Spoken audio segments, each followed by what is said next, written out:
సైదాపూర్ మండలంలోని వికలాంగుల హక్కుల పోరాట సమితి మండల అధ్యక్షులు జక్కోజు భిక్షపతి మరియు మండల ఎంఆర్పీఎస్ నాయకత్వం ఆధ్వర్యంలో మహాధరణ నిరసన కార్యక్రమం చేపట్టారు.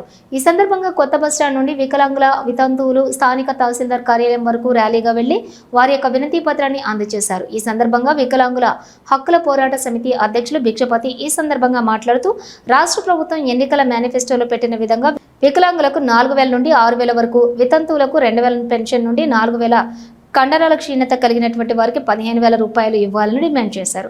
అలాగే కొత్తగా దరఖాస్తు చేసుకున్న వారికి నూతన పెన్షన్ మంజూరు చేయాలని డిమాండ్ చేశారు. రాష్ట్ర ప్రభుత్వం పెన్షన్ విషయంలో నిర్లక్ష్యం వహిస్తే రానున్న రోజుల్లో వికలాంగులందరం కలిసి ఉద్యమాన్ని ఉధృతం చేస్తామని రాష్ట్ర ప్రభుత్వాన్ని హెచ్చరించారు.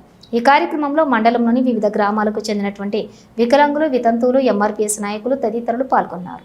వితంతువుల ఒంటరి మహిళల నాయకత్వంలో పద్మశ్రీ మందకృష్ణ మాది గారి నాయకత్వంలో జరుగుతున్న చేయూత పెన్షన్ల పెంపు కోసం ఈరోజు సైదాపూర్ తహసీల్దార్ కార్యాలయం నిరసన కార్యక్రమంలో వికలాంగుల సంఘం మండల శాఖ తరఫున వెంటనే ఈ రాష్ట్ర ముఖ్యమంత్రి ఎన్నికల మేనిఫెస్టోలో పెట్టినటువంటి వృద్ధులకు 4,000, వితంతువులకు 6,000, 4,000, వికలాంగులకు 6,000 పెన్షన్, కండరాల క్షీణత వ్యాధిగ్రస్తులకు 15,000 పెన్షన్ ఇస్తామని ఎన్నికల మేనిఫెస్టోలో బహిరంగ సభలో తెలిపినప్పటికీ ఈ రోజుకు 20 నెలలు గడుస్తున్నా కూడా వృద్ధుల, వికలాంగుల, వితంతువుల, ఒంటరి మహిళల పెన్షన్ పెంచకపోవడం చాలా దురదృష్టకరం. వెంటనే రాష్ట్ర ముఖ్యమంత్రి వితంతువుల, వికలాంగుల, ఒంటరి మహిళల, వృద్ధుల పెన్షన్లు పెంచుతామన్న ఎన్నికల మేనిఫెస్టో వెంటనే అమలుపరచాలి.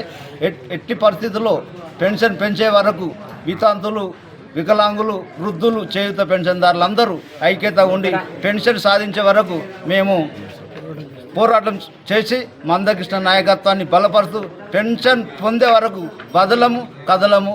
ఎట్టి పరిస్థితుల్లో పెన్షన్ సాధించే వరకు మా పోరాటం ఆగదని ఈ కార్యక్రమాన్ని ఉద్దేశిస్తూ ప్రభుత్వాన్ని డిమాండ్ చేస్తున్నాం.